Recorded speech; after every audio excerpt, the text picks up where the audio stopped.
It doesn't matter how much you cut back. If you don't get smarter about the money you do spend, you're just playing defense. So instead of constantly trying to spend less, the focus should really be on learning how to spend better. And the first thing you need to do is stop looking for the cheapest option and start looking for the best value. Some people think that saving money always means picking the lowest price item, but cheap isn't always cheaper in the long run. So let's say you're deciding between a $10 shirt and a $30 shirt.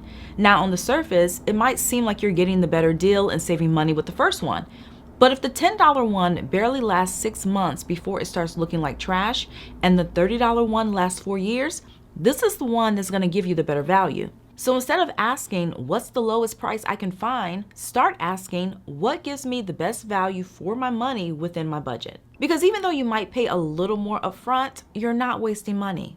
In addition, you have to use money to solve problems and not create new ones. A lot of spending happens because we're looking for a quick fix or maybe a quick pick-me-up. But when you rely on spending to soothe emotions or make yourself feel better, you might end up with more problems than you started with, especially if you can't really afford the comfort you're trying to buy. Because when it's all said and done, treating yourself to an expensive dinner every time you have a bad work day doesn't change the fact that you might just hate your job. And buying yourself a new pair of shoes every time you're spiraling isn't going to make your anxiety disappear. And even if you do get a hit of dopamine and feel better in the moment, you're only going to enjoy that feeling for a few hours max. So start asking, is this purchase fixing a real problem in my life, or is it just a distraction? Because you're much better off spending that money on something with purpose. So instead of buying yourself a new outfit to cope with hating your job, take that money and put it towards maybe a workshop or learning something that can give you the skills to pursue something else.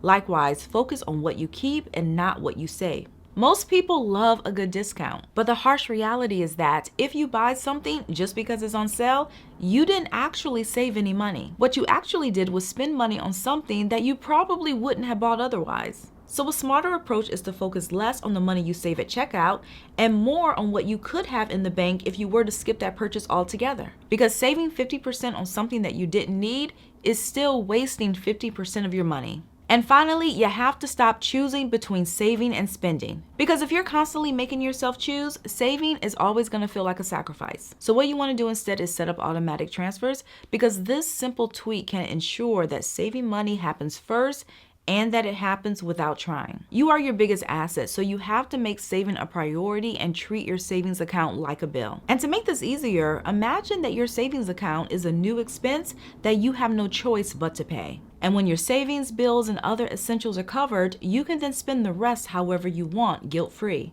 And once you get to this point, your savings will grow naturally, and you no longer have to battle yourself over every little purchase.